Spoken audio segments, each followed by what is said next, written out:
Of in 90 டேஸோட டே 3 தான் இன்னைக்கு. எதுக்காக இந்த சேலஞ்ச் பண்றேங்கிறதோட ரீசனே இன்னைக்கு உங்களுக்கு தெரிஞ்சு போயிடும். அந்த மாதிரி ஒரு நாள் தான். 3:30 மணிக்கெல்லாம் எந்திரிச்சு தூக்கத்துல மெஹந்தி பண்ணோம்.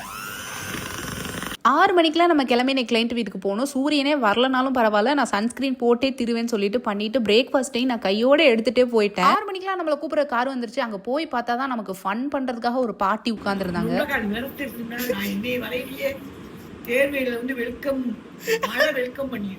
நம்ம கொண்டு போன பிரேக்ஃபாஸ்ட் நம்மளால சாப்பிட முடியல. அவங்க கொடுத்தது தான் சாப்பிட்டோம். ஒரே கில்ட்டி ஆயிடுச்சு. இதுதான் ரீசன் நம்பர் 1.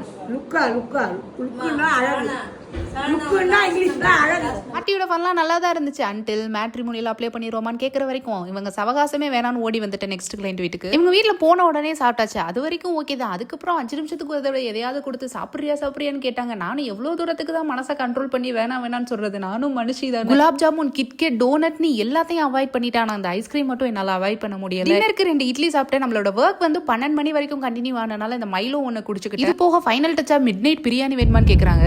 நீங்க சாப்பிடுங்கன்னா நான் கண்டென்ட்டா நைட் வந்து ஒர்க் அவுட் பண்ணலாம் தான் நினைச்சேன். ஆனால் இவ்வளோ லேட் ஆகும்னு எதிர்பார்க்கல. நமக்கு மார்னிங் வேற ஈவெண்ட் இருக்கு. 4 மணிக்கெல்லாம் போகணும்னு 3 மணிக்கெல்லாம் எல்லாம் வச்சு தூங்கிட்டேன். 2 மணி நேரம் தான் தூக்கம். தூக்கத்தை விட கண்டிப்பாக ஒர்க் அவுட் முக்கியம் இல்லைன்னு தூங்கிட்டேன்.